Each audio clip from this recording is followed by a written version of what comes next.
نعرہ تکبیر، نعرہ رسالت، نعرہ رسالت، نعرہ حیدری، نعرہ حیدری۔ اپنی اپنی باتوں کی قبولیت کے لیے سب مل کے بآواز بلند صلوات پڑھو۔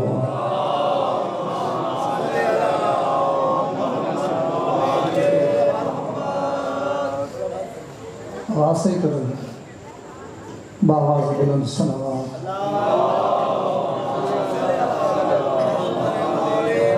اعوذ باللہ من الشیطان الرجیم، بسم اللہ الرحمن الرحیم، الحمد للہ رب العالمین والعاقبۃ للمتقین، والصلاة والسلام علی اشرف الانبیاء والمرسلین، الذي كان المعراج سفره والبراق مرقبه، وسدرة المنتهى منزله، وقاب قوسين أو أدنى مقامه، وقال كنت نبيا وآدم بين الماء والطين، صلوات۔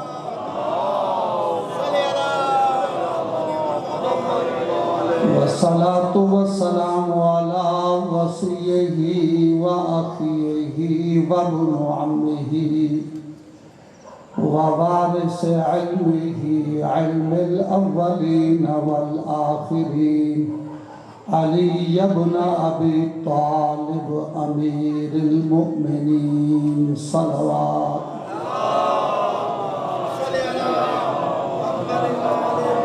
والصلاة والسلام على السيدة الجليلة المخدومة المظلومة المجروحة،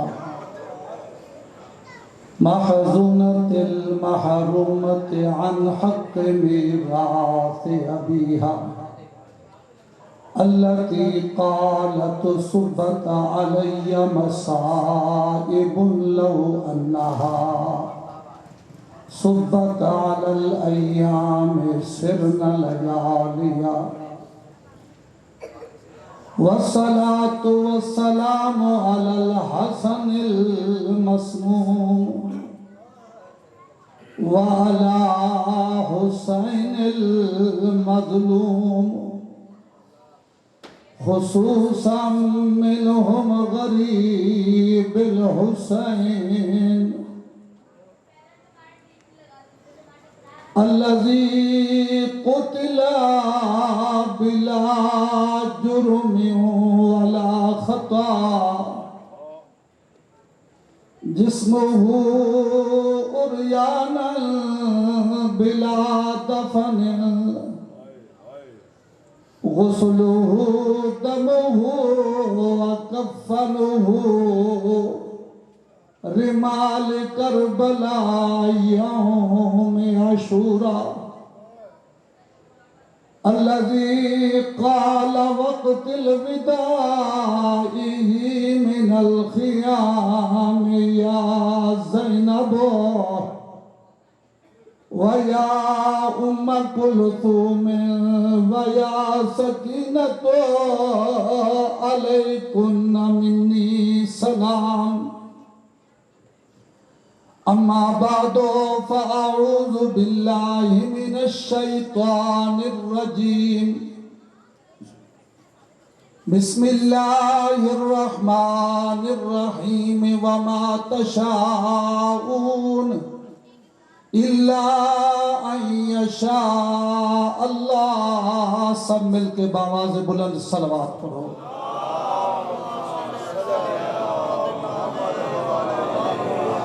دعا ہے کہ مالک کائنات اس ذکر کے صدقے میں جو مریض ہیں مولا ان تمام کو صحت کاملہ عاجلہ عطا فرمائے، اور جو یہاں مولا کی بارگاہ میں حاضر ہے مولا ان تمام کی مشکلات آسان فرمائے۔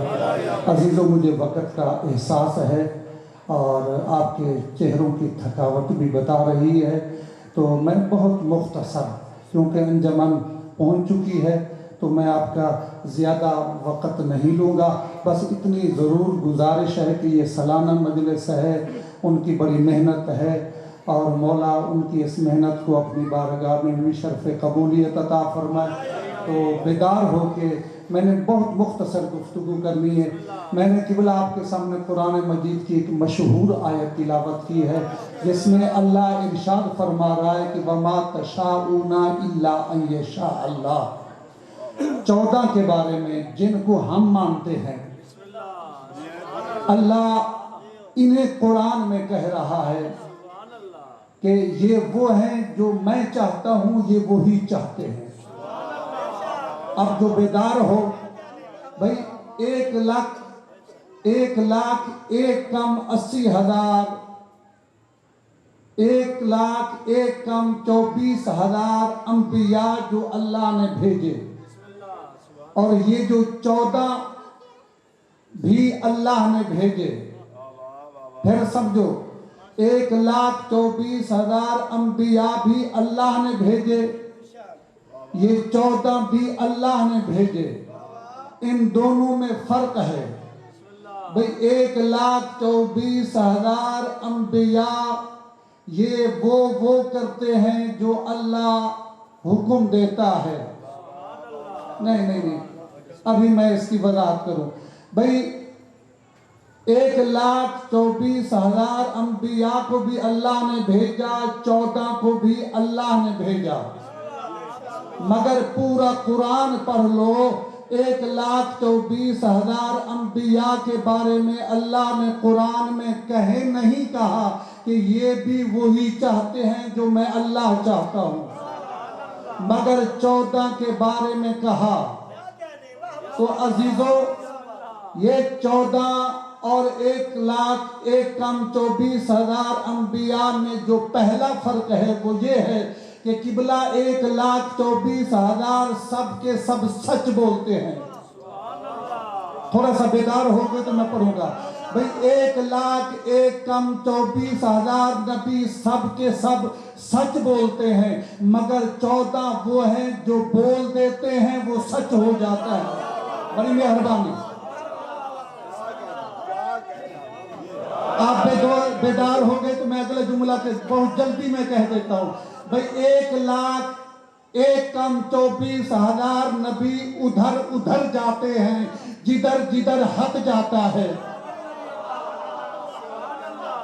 اور حق ادھر جاتا ہے جدھر 14 چلے جاتے ہیں۔ مقصد کیا کہ 1,24,000 نبی حق کے محتاج ہیں، لیکن یہی حق 14 کا محتاج ہے۔ مشہور روایت ہے، پیغمبر اسلام نے فرمایا اللہم ادر الحق حیث ما دار علی، میرے اللہ حق کو ادھر موڑ دے جدھر علی مڑے۔ بھئی ایسا رسول نے کیوں نہیں کہا کہ میرے اللہ علی کو ادھر موڑ جدھر حق موڑے؟ بھئی اگر رسول ایسا کہہ دیتے، جو آگے ہوتا ہے وہ امام ہوتا ہے، جو پیچھے ہوتا ہے وہ مامون ہوتا ہے۔ اگر حق ہوتا آگے، حق بن جاتا امام، علی بن جاتے ماموم۔ اللہ نے علی کو امام مطلق خلق کیا ہے، اسی لیے فرمایا اے اللہ حق کو ادھر موڑ دے جدھر علی مڑے۔ یعنی حق محتاج ہے علی کا ہے، علی حق کا محتاج نہیں۔ اب اگلا جملہ بھی سن لو، بھئی 1,00,000 کم 24,000 نبی اللہ سے وہ دلاتے ہیں جو ہوتا ہے وہ دلاتے ہیں، 14 وہ ہیں وہ دلا دیتے ہیں جو نہیں ہوتا۔ اگر ابھی آپ کو سمجھ آ گئی ہے تو ایک بندہ راہب جسے کہا جاتا ہے،